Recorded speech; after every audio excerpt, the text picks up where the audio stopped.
company called Storyscale. I'm a social selling consultant video coach.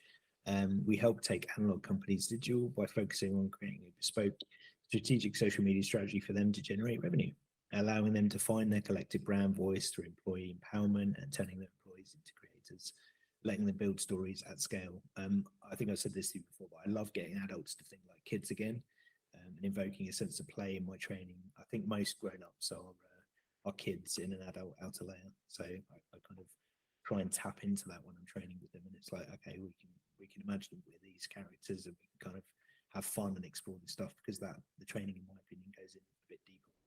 So.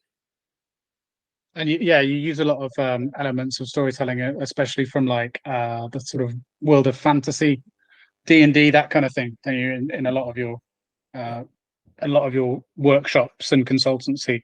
Does that bleed through to even some of the larger contracts you've done? Do you still also take that sort of approach, or is it more of a? We tone it down a little bit for the corporate stuff, but the Okay. kind of solopreneurs and entrepreneurs, yeah, we go all in that stuff, and it is. I think it's part of the reason why I am. And again, this was only a sort of rational thing recently, but I think it's the reason why I created the community that I've just recently built. I kind of create this kind of space where I can kind of have fun, be myself, and have other like-minded people kind of join me in there, because I get to be a kid again. Yeah. There's my coach Mike said this to me, but we overcompensate for, as adults, we overcompensate for what we didn't have as kids.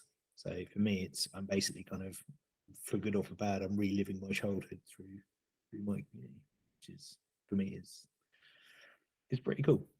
Do men ever really stop being kids?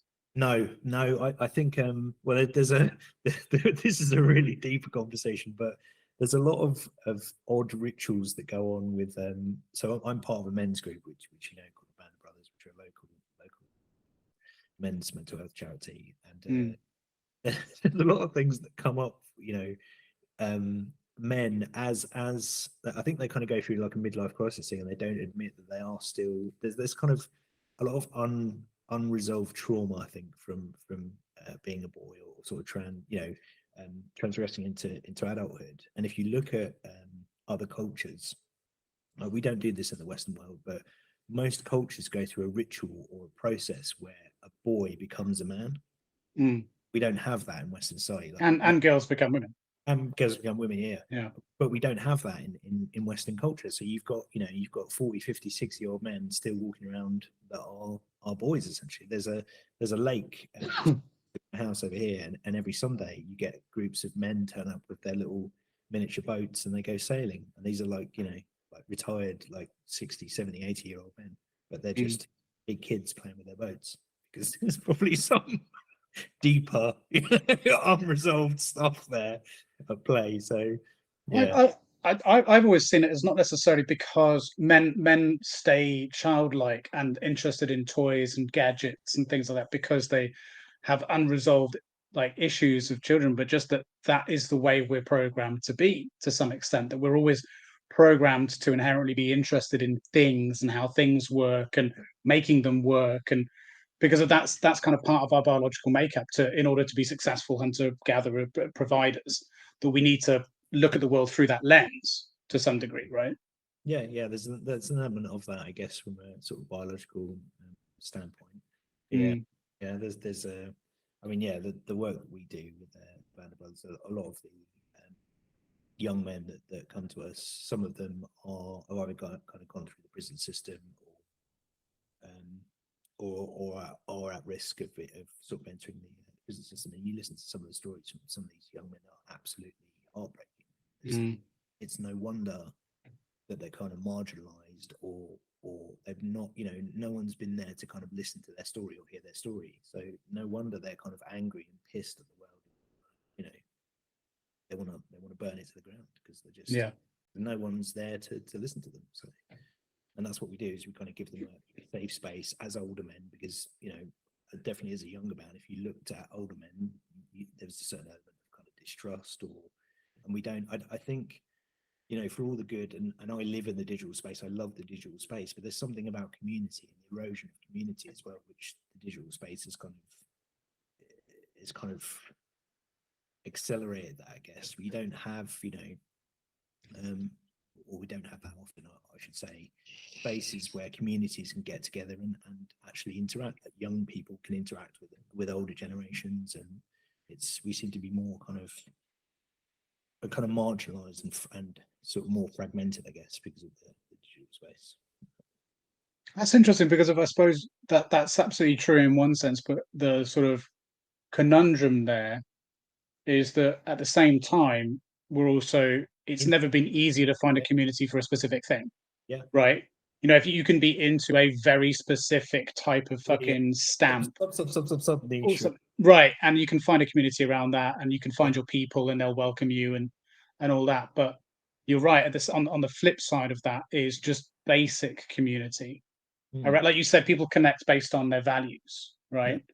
And so that's easy to find as long as you're aware of what those values are. Yeah. Well, But if you're a bit uncertain, then it's hard to find another group of people that are also uncertain.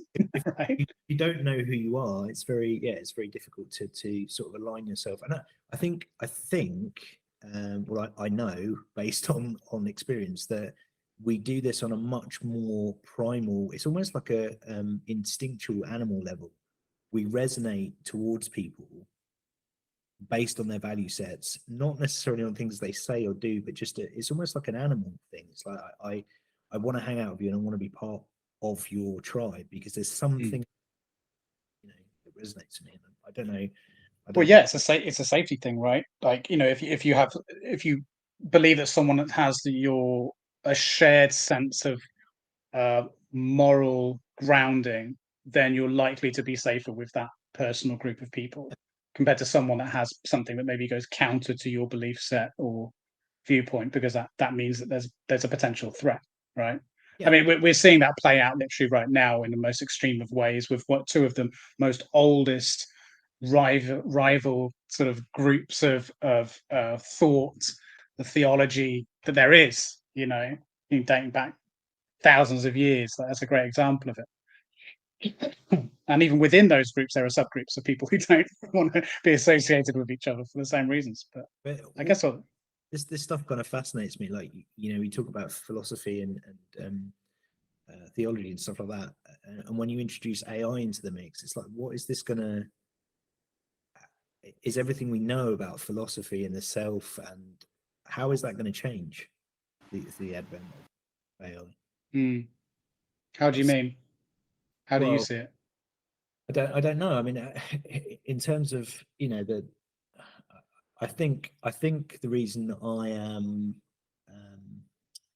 I'm so kind of focused on this kind of values thing and humans is I think there's a disconnect between we are biological machines. We are part of nature and we are part of the environment.